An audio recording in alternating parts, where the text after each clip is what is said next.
Salam, salam sejahtera. Saya mengalu-alukan saudara dan saudari dalam New Wine Series.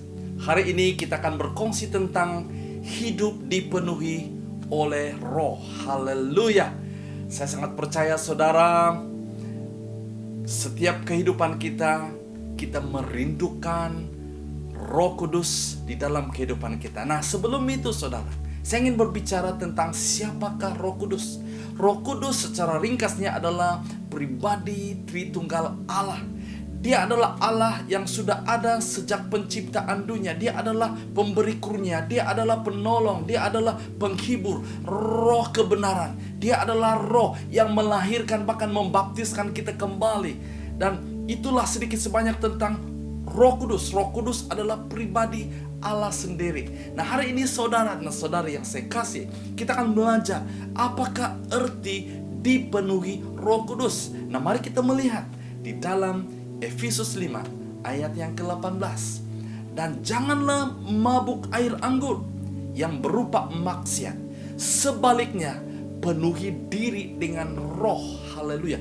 Kita melihat dalam terjemahan TB, dia mengatakan begini, janganlah kamu mabuk oleh anggur, karena anggur menimbulkan hawa nafsu, tetapi hendaklah kamu penuh dengan roh. Haleluya saudara. Nah, kita akan melihat sedikit sebanyak tentang ayat ini saudara. Nah, ada beberapa perkataan yang saya ingin menjelaskan sini, dan ini membantu kita untuk mengerti apakah yang dimaksudkan dipenuhi Roh Kudus. Nah, dia perkataan yang pertama, mabuk. Apa yang maksud mabuk di sini? Mabuk dalam bahasa aslinya metosko. Metosko bermaksud bermabuk ataupun minum sampai mabuk ataupun minum sampai puas. Dan di sini konteksnya saudara minum air anggur yang berupa maksiat. Nah, kesan daripada mabuk air anggur adalah maksiat. Nah, perkataan maksiat di sini adalah esotia, hawa nafsu ataupun tidak senonoh, perbuatan yang tidak berpikir panjang ataupun pelanggaran kesusilaan. Nah, kalau ada orang yang mabuk saudara oleh karena anggur, dia akan akibatnya adalah maksiat. Nah, perkataan yang seterusnya adalah dipenuhi. Apa maksud dipenuhi dalam bahasa aslinya? Plero. Plero bermaksud saudara menggenapi, memenuhi, dikuasai ataupun mencukupi ataupun menyatakan dengan penuh. Haleluya saudara. Nah, kita di sini kita melihat bahwa dipenuhi dengan roh adalah kita dikuasai, hidup yang dikuasai oleh roh. Nah, di sini kita melihat perkataan yang terakhir yang saya ingin jelaskan sini adalah roh. Roh di sini adalah pneuma. Ini merujuk kepada Roh Kudus. Roh Kudus dirujuk sebagai nafas ataupun angin. Nah, di sini kita melihat saudara, dapat kita simpulkan bahwa mabuk oleh air anggur ini bermaksud kita akan dikuasai, dipenuhi oleh kehidupan yang akan mempengaruhi hidup kita. Tapi saudara, apabila kita dipenuhi dengan Roh Kudus, bahkan Roh Kudus itu akan mempengaruhi hidup kita. Nah, kita melihat di sini saudara, roh manusia ini perlu disegarkan. Dan kita perlukan Roh Kudus untuk menyegarkan hidup kita. Roh Kudus untuk membangkitkan hidup kita, menyedarkan kita. Dia Roh Kudus itu akan menguatkan kita. Roh Kudus itu akan memberikan kita semangat. Roh Kudus itu akan membawa kita kepada kebenaran, kepada kebenarannya Tuhan. Membawa kita kepada kehidupan yang berkenan, yang diredai oleh Allah. Nah, saudara dan saudara yang saya kasih, kita melihat diagram ini saudara, bahwa ini adalah gambaran dua jenis orang Kristen. Dan di sini saya membagikan dua jenis orang Kristen, yaitu Kristen duniawi dan Kristen rohani. Nah, kita lihat di dalam ayat dalam 1 Korintus 2 ayat yang ke-14. Orang jasmani yang tidak mempunyai roh tidak dapat menerima hal-hal daripada roh Allah, karena dia menganggap hal-hal itu kebodohan semata-mata, dan dia tidak dapat memahaminya, disebabkan hal-hal itu hanya dapat dinilai secara rohani. Nah, saudara, kita melihat Kristen duniawi saudara tidak mempunyai roh, karena dia tidak mempunyai Roh Kudus. sehingga dia tidak dapat menerima hal-hal daripada roh Allah. Bahkan dia menganggap hal-hal rohani itu sebagai hal-hal kebodohan.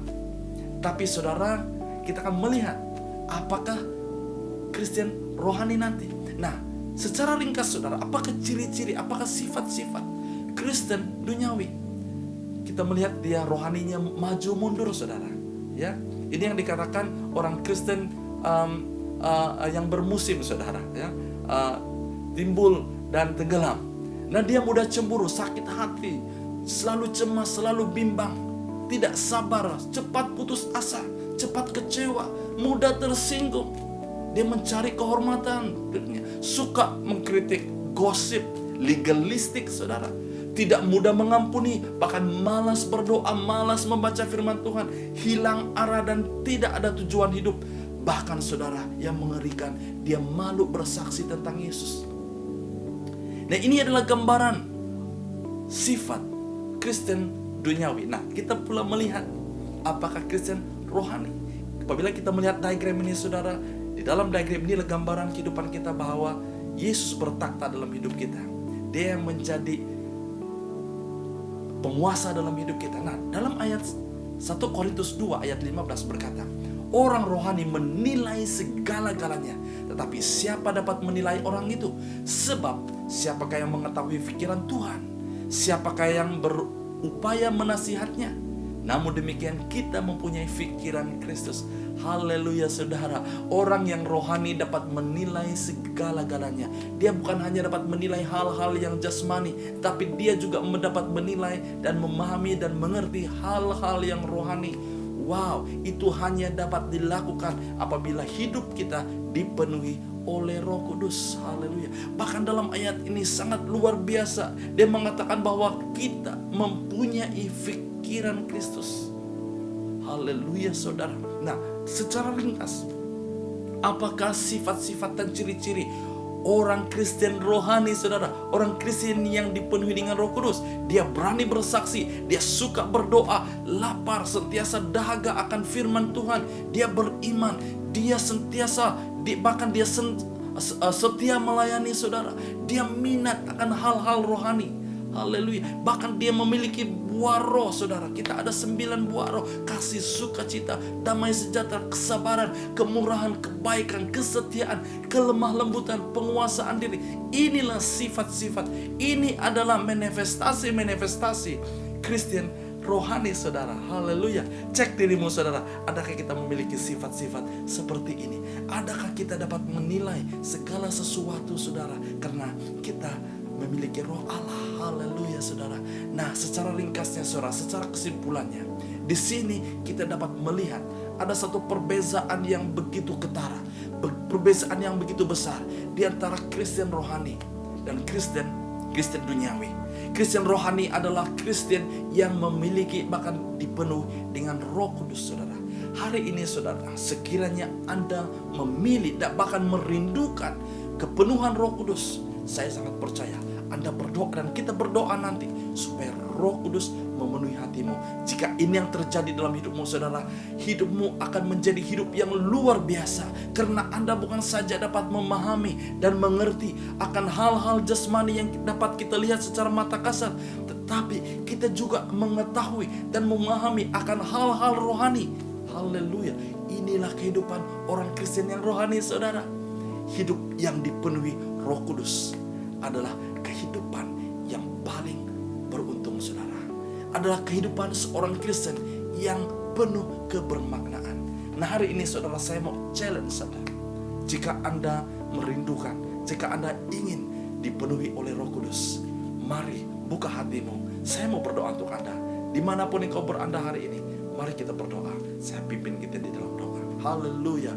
Terima kasih Tuhan. Hari ini Engkau mengingatkan kami betapa pentingnya kehidupan kami sebagai orang Kristen untuk memiliki Roh Kudus, supaya kami dipenuhi oleh Roh Kudus. Kami tidak mau menjadi Kristen biasa-biasa. Kami tidak mau menjadi Kristen duniawi yang hanya nama saja, tapi kami mau menjadi Kristen yang rohani, yang dipenuhi oleh Roh Kudus, supaya kami dapat memahami, dapat menilai bukan saja hal-hal jasmani, bukan saja hal-hal duniawi ini Tuhan, tapi kami juga memahami hal-hal rohani, hal-hal yang Tuhan sedang kerjakan, hal-hal yang luar biasa, hal-hal yang ajaib di dalam kehidupan kami. Sekiranya saudara, engkau merindukan, buka hatimu dan engkau hanya berkata, Roh Kudus, saya membuka hati saya, masuklah dalam hidup saya, penuhilah saya. Saudara, inilah kerinduan Tuhan di dalam hidupmu, karena Dia ingin memenuhi hidupmu. Terima kasih Tuhan, terima kasih Yesus untuk firman-Mu, renungan yang mengingatkan kami hari ini untuk memiliki Engkau di dalam kepenuhan Roh-Mu. Haleluya, terima kasih Tuhan. Di dalam nama Tuhan Yesus kami berdoa dan mengucap syukur. Amin. Haleluya saudara, sekiranya renungan hari ini dapat memberkati Anda. Tuhan Yesus memberkati. Stay safe, stay healthy, and stay blessed. God bless you.